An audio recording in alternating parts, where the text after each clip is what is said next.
Sabina, and good morning, dear friends. Thank you for inviting me here. It's very exciting to actually come out and engage with people who come with diverse and different viewpoints, who have experience in the field at the grassroots, and combine that with an academic expertise. So I'm here to learn actually. But since Sabina has posed a number of questions to me and laid the background, I feel obliged to give you some context.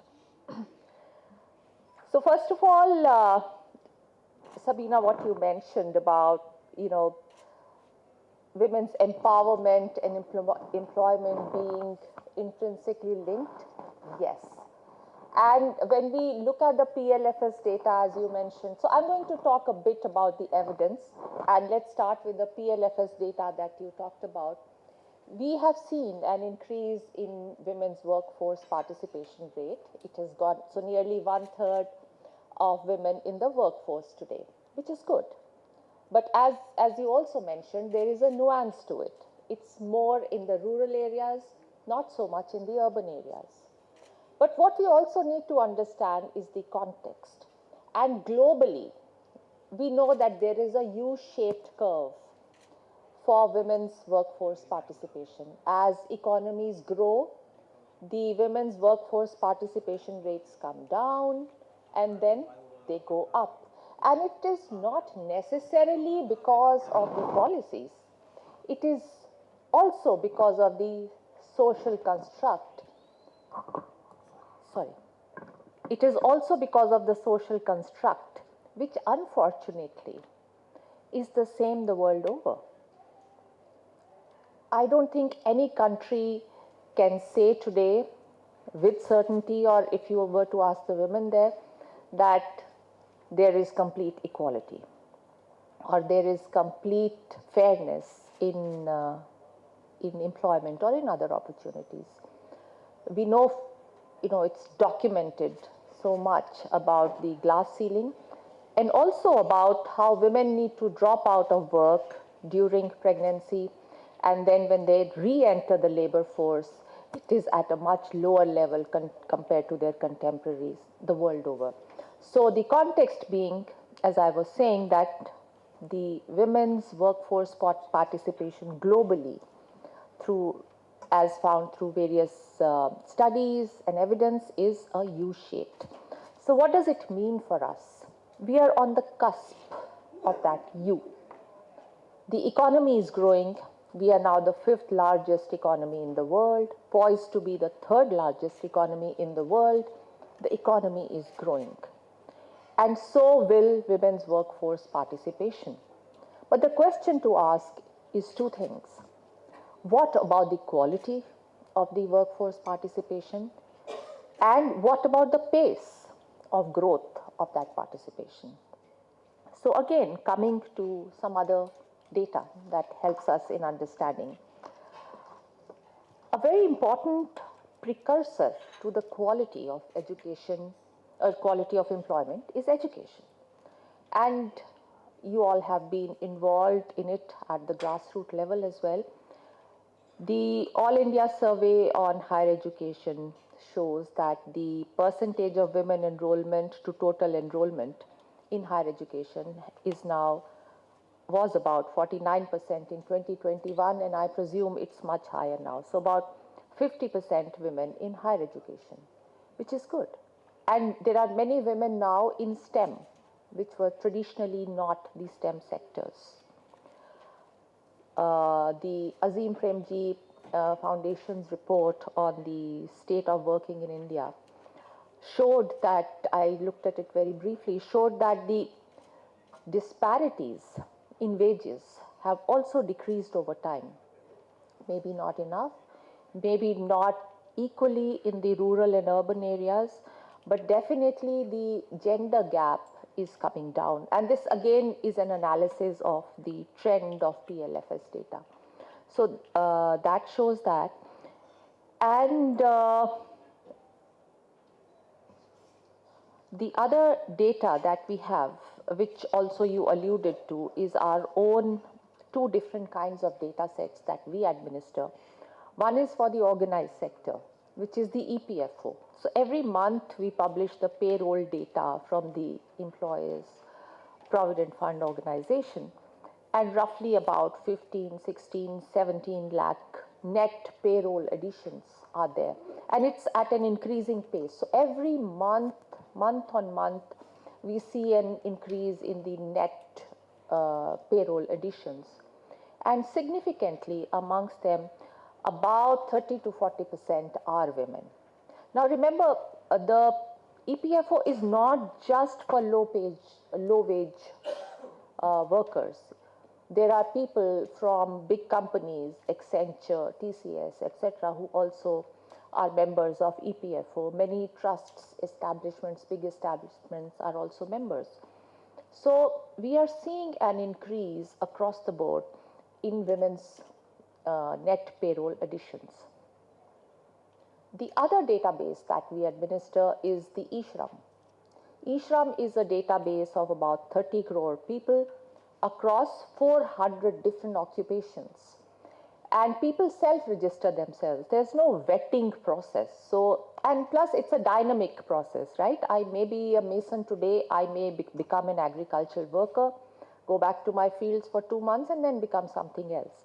So eShram is a dynamic database, and approximately 50% of those who registered are women. And it also corresponds to the PLFS in a way, which showed that the employment growth has been higher in the rural areas. When we look at it industry-wise, we find that what we call as financial services and other services sector, that's where the women's employment has grown the most, looking at our own data and looking at the surveys. So this is where we are today. Now let us make a slight shift to what is it that's happening in the world and how can we leverage that. So globally, there are a couple of mega trends that are impacting employment and jobs in every country. And of course, G20 has taught us that Vasudhaiva Kutumbakam. What happens in one country impacts the rest of the world. So, incidentally, when India was the president of the G20, we were the chair of the Employment Working Group. And Employment Working Group, we came out with 3 different recommendations which were adopted by consensus. One was on gig and platform work. The other one was on skilling, creating a global map for knowing the skill gaps. And third was on social security. But coming back to the global mega trends, I'll just mention 2 or maybe 3 significant mega trends, although there are more. The first is the demographic shift. In 2010, 12, 13, the Chinese workforce, the labor supply was high. A lot of industries were moving there. It depressed wages because the wages were low. It also depressed wages in the US and other places.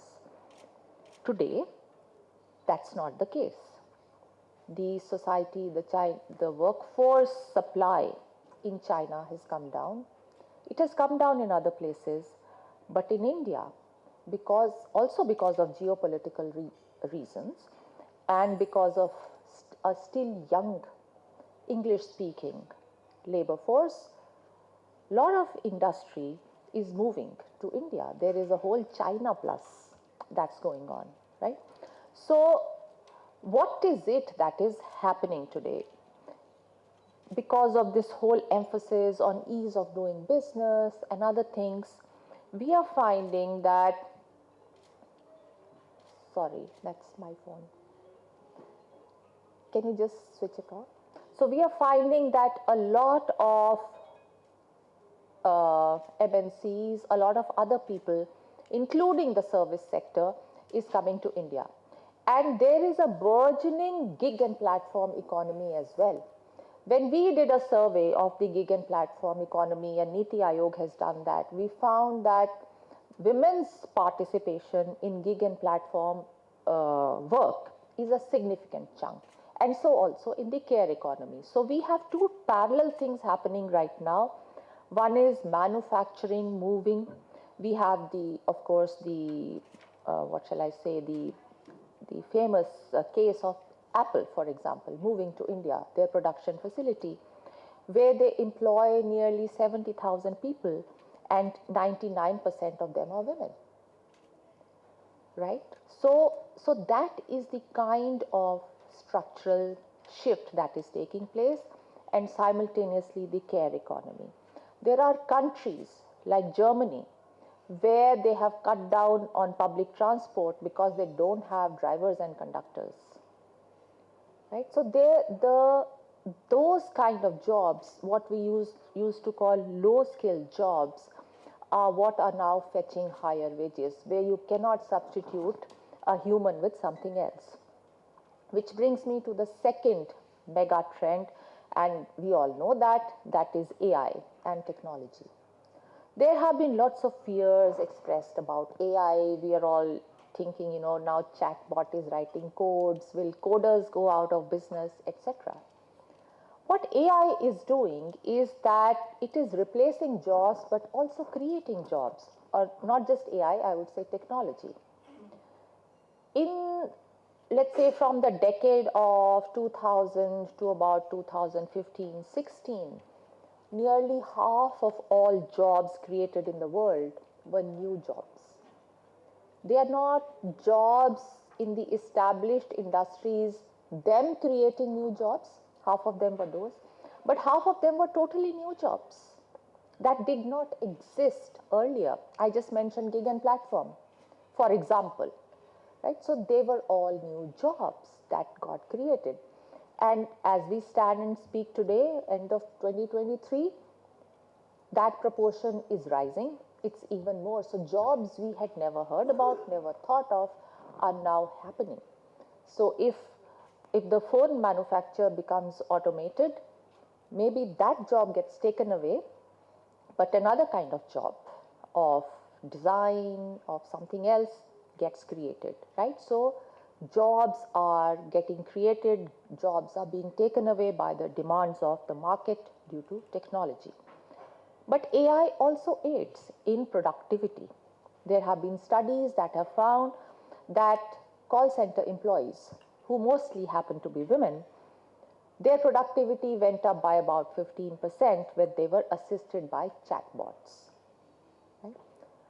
So these are broadly the two trends that I would say are relevant for our discussion today, that we are finding growth in sectors. It's an organic growth driven by global forces, global mega trends, and which favors women's employment in the care economy, in AI-related, kind of jobs, in service sector, and I mentioned about certain manufacturing sectors, especially electronics, where the women's workforce participation is driving this whole trend.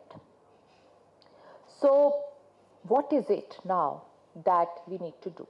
And incidentally, I used to work in the National Academy of Administration in Missouri, and I used to head the National Gender Center, where we used to tabulate this as well. And although this is what comes to mind when we talk of women's workforce participation, but it also is a fact that women's participation across the board in different services is rising. When I joined service, we were 11 women out of 100 people in our batch. And when I was working in the academy in my second stint and left in 2017, almost 40% of the batch was women. And so what happens? Now you see there are women in the army, in the Air Force, there's a woman president. So these are icons. My fault.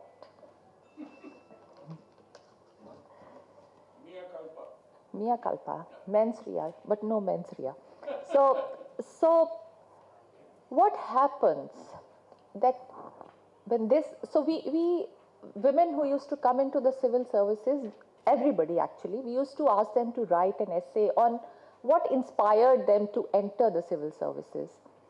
And a majority of men and women said it was either their mothers who motivated them, or iconic women, iconic administrators that they looked up to. Maybe they saw some STM coming out of a jeep, etc., and that inspired them. So the point being that women's, when we talk of quality of women's work and we are looking at the women's workforce participation, that is a very important issue. And slowly, surely, when we are looking at the upward trend, that is something that drives the societal change. And why it's important? Because India has been an outlier in that.